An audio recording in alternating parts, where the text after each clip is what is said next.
¿Qué tal amigos? Bienvenidos una vez más a Café Coloquio. Con ustedes, Mauricio Aguirre y Raúl Cortés.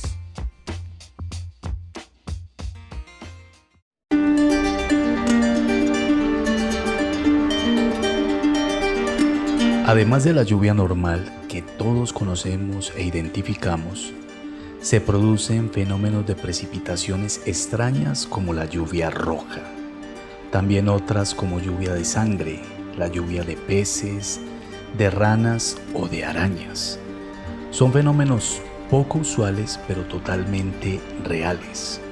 La lluvia roja es un fenómeno que se produce cuando la lluvia cae teñida de un color rojo escarlata. En ocasiones se confunde con la llamada lluvia de sangre.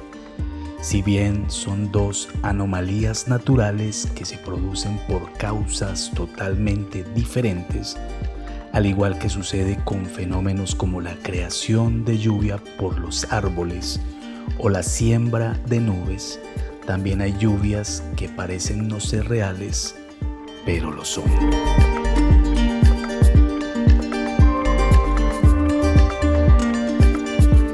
¿Qué tal amigos? Bienvenidos a Café Coloquio. Raúl, ¿cómo has estado? ¿Qué tal Mauricio? Amigos, suscriptores, oyentes, un saludo muy especial para cada uno de ustedes. Claro que sí, un saludo para todas estas personas que nos escuchan en muchas partes del mundo.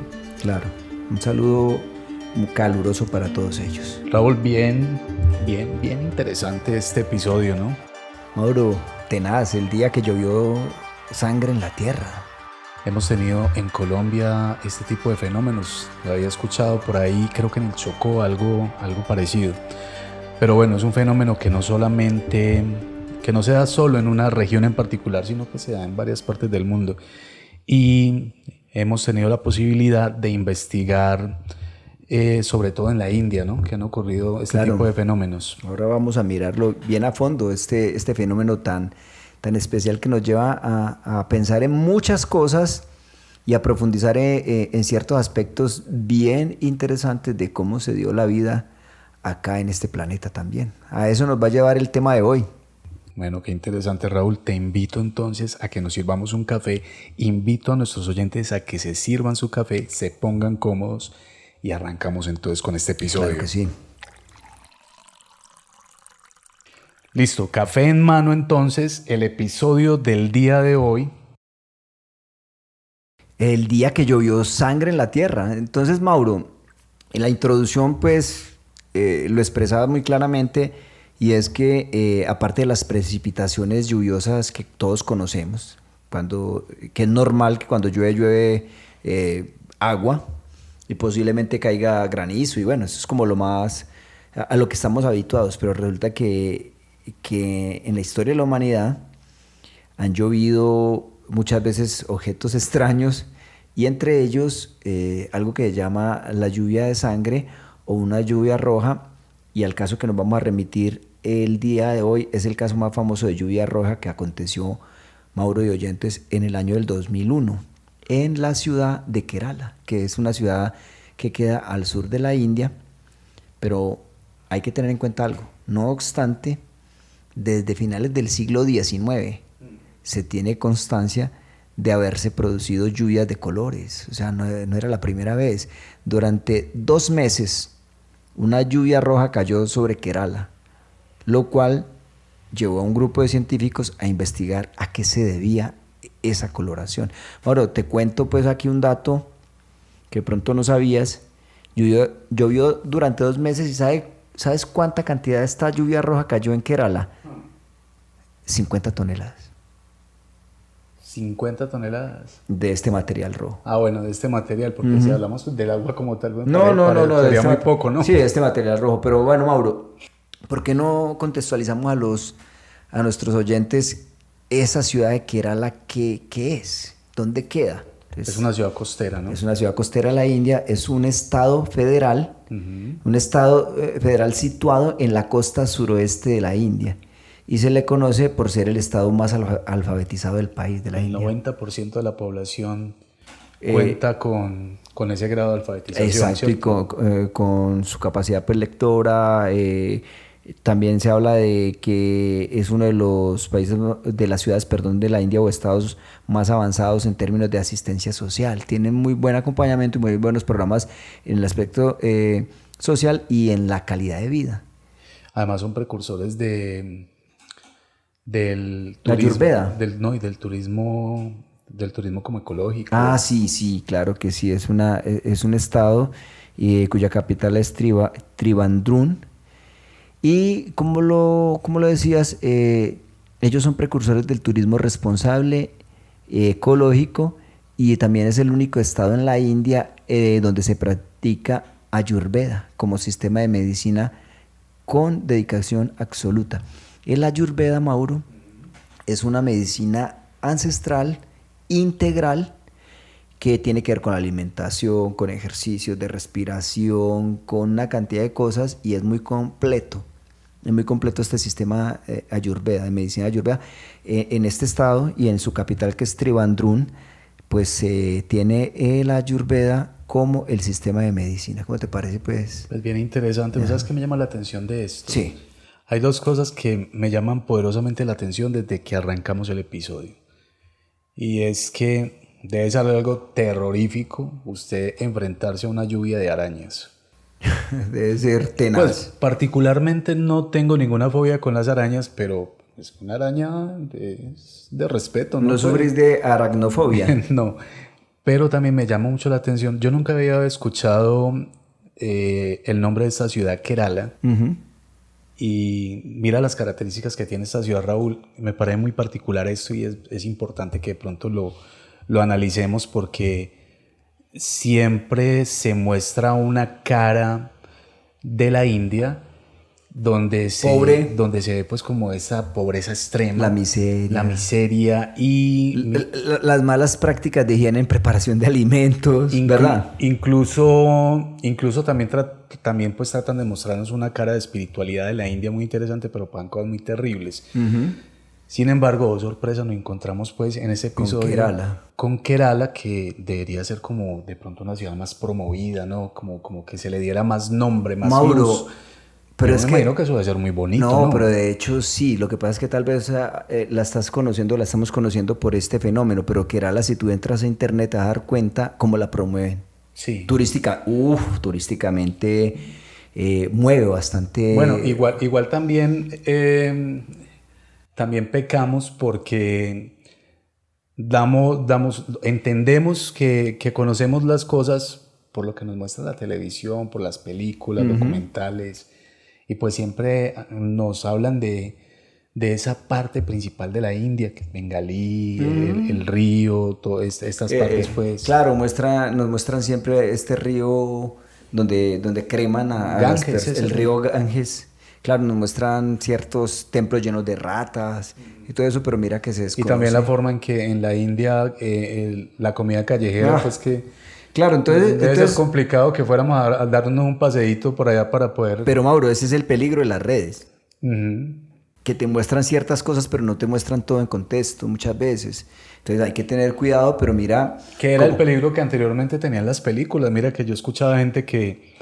Por decir algo, hablaban de nuestro país o de los países de aquí cercanos de la región. Y mostraban burros en una carretera de zapa y gallinas. Es correcto, burros. Volando lejos cuando pasaba un carro por una calle polvorienta. Es correcto, y resulta que no, que aquí hay ciudades muy avanzadas, incluso. Mauro, para ir cerrando este paréntesis que está grandecito, es increíble como en algunas películas, por ejemplo, de Hollywood, muestran a México en un tono amarillo o como sepia. En la filmación, o sea, uh-huh, para como resaltar cierto aspecto.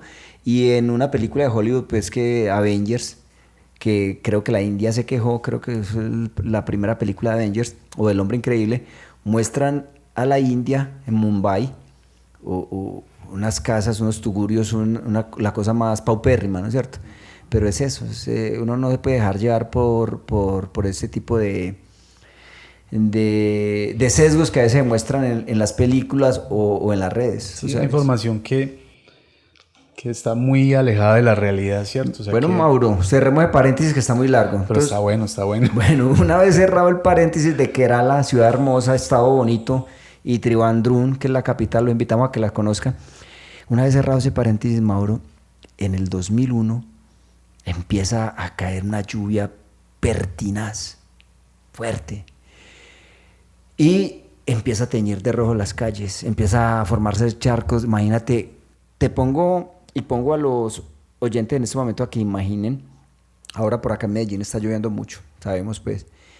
Imagina que de repente un día esto empieza a llover y empieza a caer como sangre y que tinturaba la ropa de la gente donde caía. Entonces imagínate tú bañándote o mojándote como con sangre. O sea, esa es la impresión. ¿Sabes de qué me acordé yo cuando investigaba este tema? Cuando en Egipto, en el tiempo bíblico que nos cuenta pues en el Éxodo. Las 7 plagas. Sí, cómo el río el agua se vuelve roja o se vuelve sangre. Entonces, vos te imaginas la impresión tan tenaz uno empezar a ver que empieza a llover sangre. Debe ser algo muy, muy terrorífico. Hombre, entonces, cuando empieza a darse esta precipitación de este líquido rojo, pues hombre, la gente empezó a recoger muestras y analizarlas. ¿Cómo te parece que los investigadores descubrieron que en el agua no había ni arena ni polvo? Bueno, ¿por qué hay que aclarar esto de que no había ni arena ni polvo? Porque cuando se da la tal llamada lluvia de sangre, que se ha dado muchas veces, es que antes de que caiga esta precipitación de lluvia, el viento o un tornado muy fuerte, un viento muy fuerte levanta partículas de polvo y de arena. Y hay minerales con determinada coloración. Exacto, entonces por eso cae una lluvia roja, pero resulta que cuando estos científicos empiezan a analizar el contenido de esta lluvia, se dan cuenta que no tiene ni arena ni polvo, pero sí unas células rojas similares a determinados microbios, pero sin presentar rastros de ADN. No presentaban rastros de ADN. Entonces eso fue lo extraño. Entonces, debido a la falta de información, surgieron todo tipo de teorías al respecto. Imagínate que desde la posibilidad de que fuesen células extraterrestres hasta la de que un cometa se hubiera desintegrado en la atmósfera exterior y pues sus restos se hubiesen unido a las nubes produciendo esta lluvia roja. También se pensaba que fuese producto de la arena del desierto arábigo.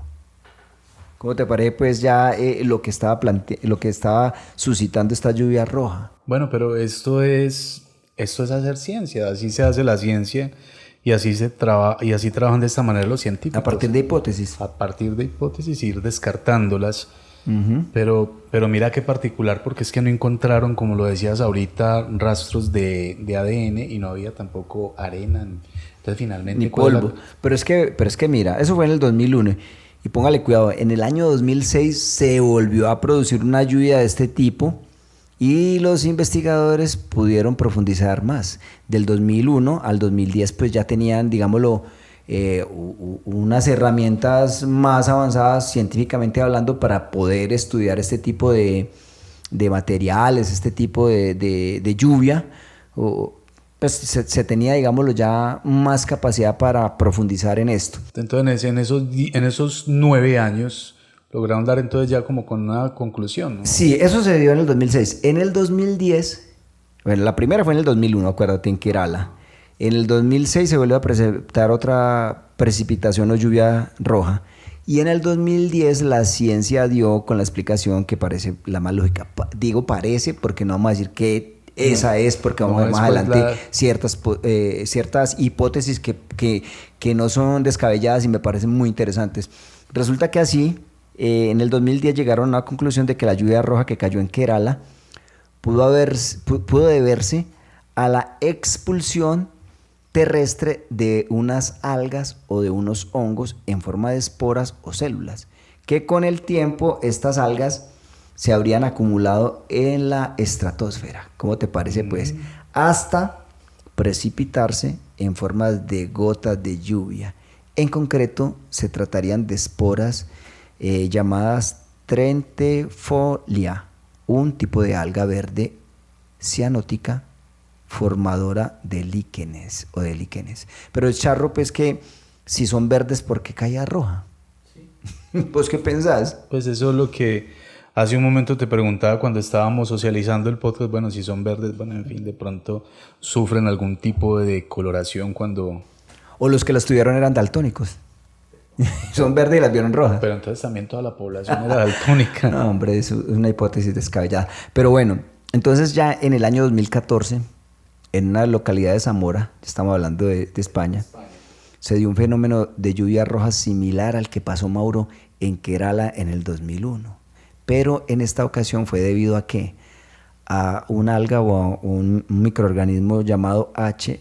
pluvialis. H. pluvialis, que es, volvemos a lo mismo. Un alga verde también.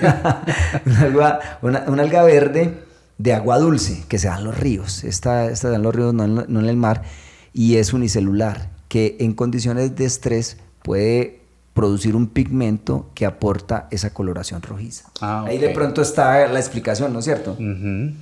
Pero Mauro, sin embargo, este tipo de alga no se encontró en la zona. ¿Cómo le parece, pues? Y se concluyó que su presencia en esas precipitaciones se debía a los vientos del Atlántico Norte, porque la H. pluvialis tan solo se conocía en zonas de Norteamérica, desde donde llegó a las nubes sobre Zamora. Imagínate pues el viaje. Que viajó bastantico. Sí. Pero es que los fenómenos aéreos son bien tremendos. ¿Recuerdas que en una ocasión tuvimos acá aquí, en Medellín, arena del Sahara, en la autopista? Y sí, claro, se veía... Sí. Se veía bien. Vos estabas hablando de hace como 3 o 4 años sucedió. Ajá, eso. Sí, pasan cosas curiosas, Mauro, pero yo quiero llegar a una hipótesis que a mí me parece muy interesante. Esa sí me parece interesante. Mauro, esa lluvia roja pudo... Bueno, recopilemos algo. Se encontró que esa lluvia roja tenía unas células vivas, ¿no es cierto? Pero esas células no tenían ¿qué? ADN. No tenían ADN. Mauro, haciendo otro paréntesis. Pero venga, ¿cómo una célula no puede tener ADN? Porque puede ser extraterrestre. Miremos algo, tocaste un tema muy interesante. ¿Tú sabes qué porcentaje compartimos los seres humanos de ADN con una mosca de la fruta o mosca del vinagre? ¿Sabes más o menos? Creo que es más del 80%, ¿no? 61%. ¿Y sabes cuánta información de ADN compartimos con un chimpancé? Ahí sí es más bastantito. 99%. Entonces, ¿qué quiero decir con esto?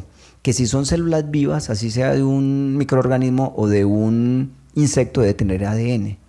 Estas células no tenían ADN. Entonces, ¿en qué se pensó? Una teoría que me parece muy, muy interesante. Bueno, pero vuelvo y te repito, o sea, yo no soy biólogo.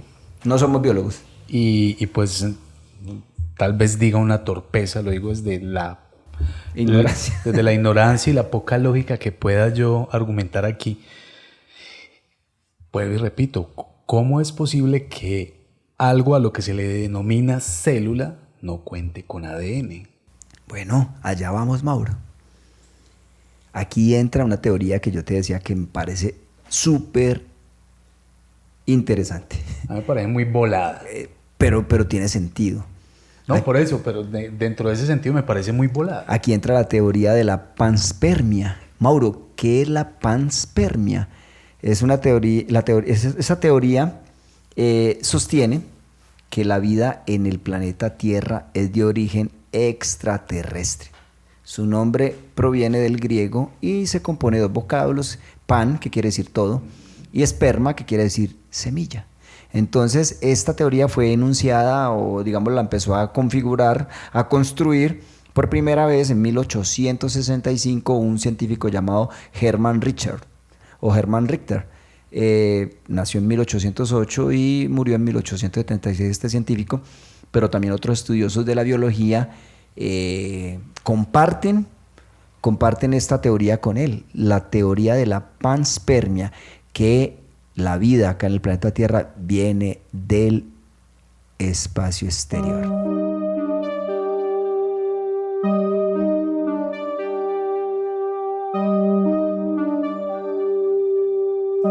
Pero existen dos posibles modelos hipotéticos de funcionamiento de esta teoría, ¿no? De la panspermia, sí. ¿Cuáles son?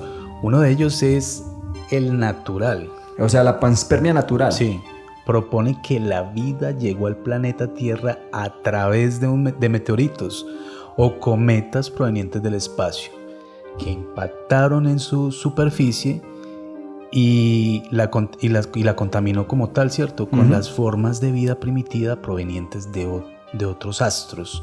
Pero la que sigue sí es más interesante. La segunda sí es más interesante porque esa es la panspermia dirigida o artificial. Esta propone que la vida llegó a nuestro planeta como parte de un proceso deliberado de transporte de microorganismos o incluso de seres vivientes por parte de algún tipo de entidad superior o de tecnología intergaláctica. Esa sí está más bacana, ¿no? Esa sí está más volada. O sea que la teoría de la panspermia es controvertida, Mauro, por lo que acabas de leer, y posee también indicios de que podrían sustentarla. Claro, que le podrían dar total valor. Tranquilamente. Como también cuestiones que no se logran resolver.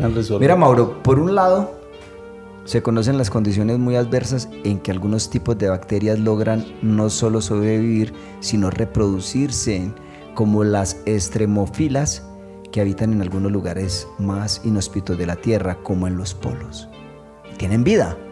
Entonces, Mauro, esta teoría de la panspermia o panspermia, yo le diría panespermia, esta teoría es muy interesante porque la vida pudo haber llegado del espacio. ¿Tú sabes que acá en este planeta? Tú sabes que hay una teoría bien interesante también que es muy afín con esta. Sí. Que asevera que específicamente los extraterrestres sí existen y que somos nosotros. Es que nosotros podríamos ser extraterrestres, ¿no? Y cuando indagas en ello, pues es que tienes razón, porque nosotros somos la única especie que no está perfectamente adaptada para vivir en este planeta. O sea, el sol no nos vuelve nada. Uh-huh. No tenemos las condiciones físicas para vivir en determinado territorio, entonces tenemos que valernos de la tecnología y utilizar en tiempo remoto las pieles de los animales para protegernos de los fríos extremos. De las inclemencias del tiempo. Y ya en estas alturas pues ya tenemos la posibilidad de tener ropa sintética con mucha tecnología que nos permite pues enfrentarnos a estos climas muy extremos como tal. Entonces no tenemos nosotros el desarrollo que debería tener una especie que fuera nativa de este planeta para vivir bajo estas condiciones. Mauro, pero es que esta teoría a mí me suena, ¿sabe por qué?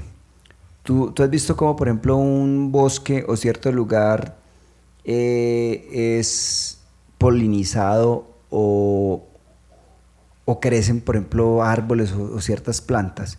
Muchas veces insectos, aves o el mismo viento se encarga de llevar, ¿no es cierto?, estas semillas, estos microorganismos hasta cierto lugar, caen ahí y empiezan a crecer vida, o sea, plantas o microorganismos.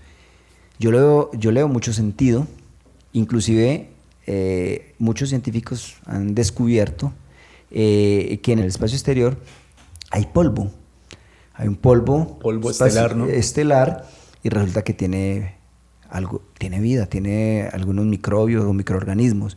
Entonces tiene mucho sentido que por estos meteoritos este polvo estelar haya entrado a la atmósfera y caiga o haya caído más bien como una precipitación lluviosa, en lluvia, en este planeta no sé cuántos miles de millones de años, y haya empezado como una especie de polinización, una especie de fertilizar este planeta, y empezó la vida como microorganismos y fue evolucionando hasta lo que tenemos hoy en día. Y yo creo que tiene una visión muy, muy bacana para mí la teoría de la panespermia. Bueno, sin embargo, hablando de esta teoría y de cómo llega la vida como la conocemos en nuestro planeta, pues es bien interesante pensar en lo siguiente, y es, bueno, contamos con una similitud de un 99% con un chimpancé.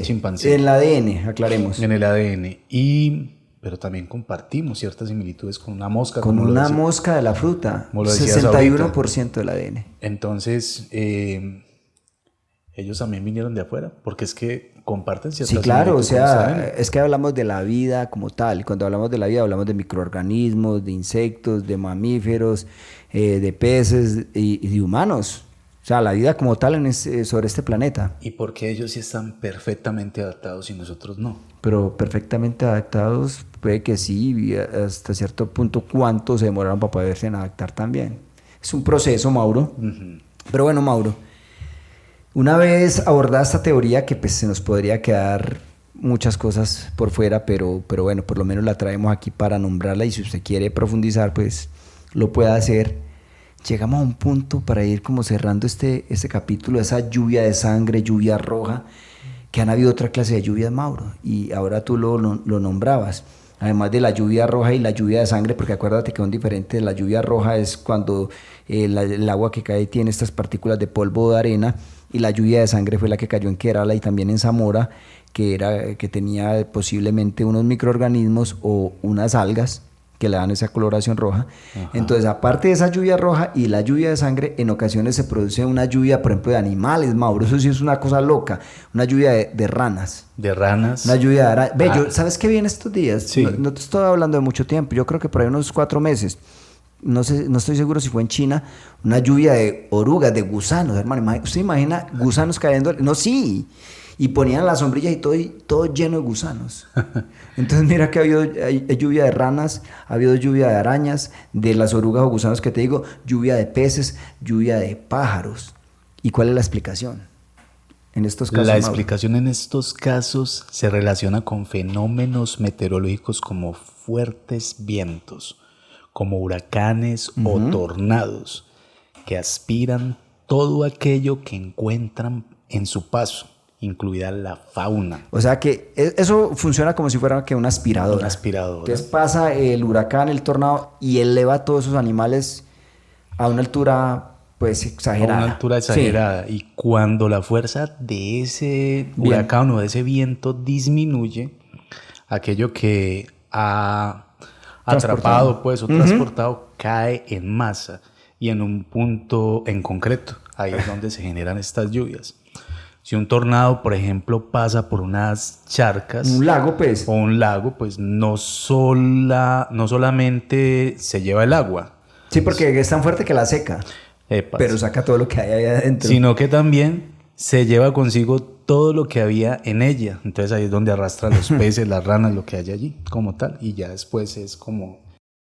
Se pueden manifestar este tipo de lluvias como las que decíamos hace un momento, ranas, peces. ¿Vos sabías que aquí en Colombia han ocurrido estos casos? Sí, mira que, pues yo en Colombia no sabía que en algunas zonas de Brasil y de Australia han llovido animales. Imagínate que en Colombia es un fenómeno que pasa con frecuencia en una región en el Chocó. ¿Y qué ha llovido?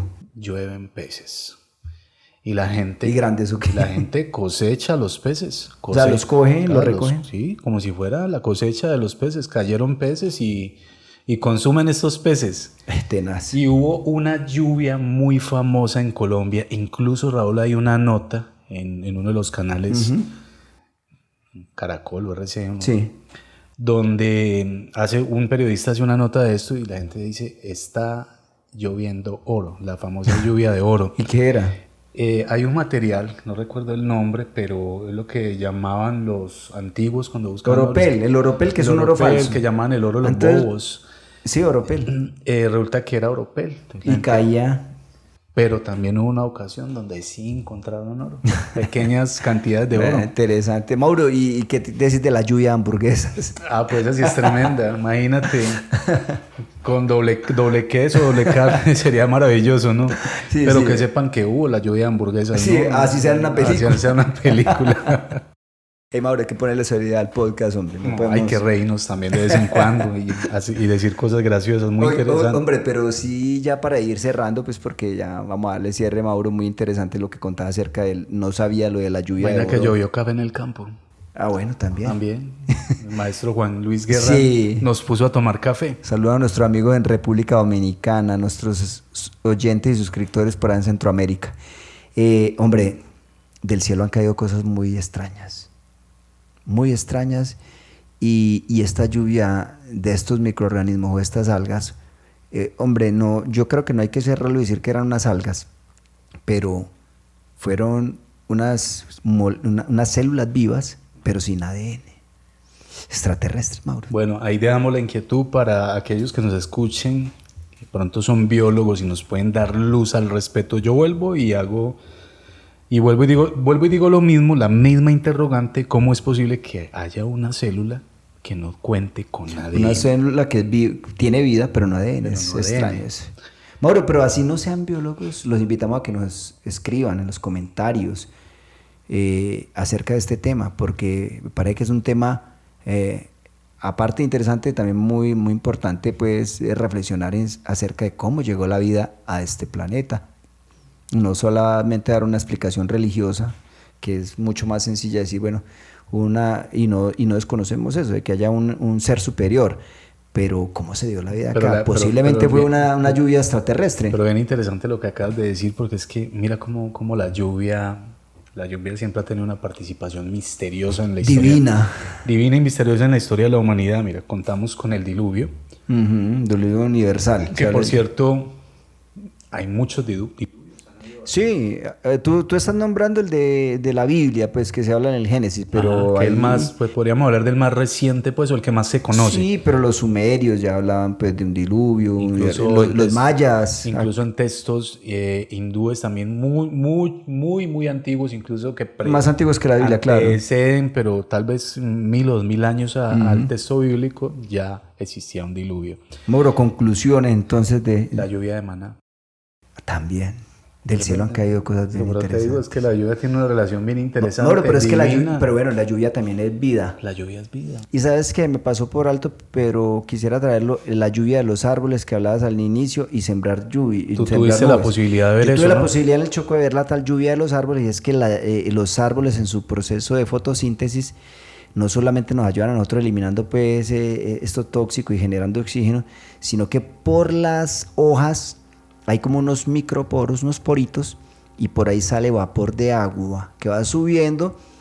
Y yo lo vi en el Chocó, que me tocó amanecer por allá en esa selva, que es una selva tropical, como de los árboles iba saliendo como un vapor, y más arriba se condensa, se vuelve nubes y vuelve otra vez y cae. Y por eso los bosques de acá, por ejemplo el Amazonas, que nosotros tenemos Amazonas, y acá en el Chocó también, que está cerca del departamento de Antioquia, se da esa lluvia de árboles. De hecho, Raúl, el Chocó es la zona más lluviosa del planeta. Ajá, sí. Eso sí. Y eso aporta la tal lluvia de los árboles, o sea, las nubes que crean esas mixtas emanación de vapor de agua, y después otra vez se precipita. Y lo de sembrar nubes es que en Indonesia, Mauro, como caía mucha lluvia en las ciudades y se inundaban y había muertes y de allá donde viene el eso, famoso el monzón. Exacto. Entonces, ¿sabes qué hicieron? Se idearon lo siguiente, y era que antes de que esas nubes cargadas de agua llegaran a la ciudad, les disparaban unas bengalas de sal. La bengala llegaba hasta la nube, explotaba, la sal caía ahí y hacía que la nube se precipitara, o sea, que lloviera ahí mismo, pero no sobre la ciudad, sino en el punto donde la atacaban con las bengalas. Entonces también era interesante, pues, como tocar esos daticos. Mauro, la lluvia es vida. La lluvia es vida. Y mira cómo lo que es la naturaleza, los mares, los ríos, esta lluvia que nos nombrase de las nubes, de los árboles, como toda esta naturaleza está llena de misterio y una cantidad de cosas. Y bueno, sepan, amigos, que hay lluvia de arañas, de ranas, de peces, de pájaros, de orugas, de gusanos y hasta de oro. Hasta de oro. Y esperamos que para este capítulo haya una lluvia de likes, una lluvia de suscriptores.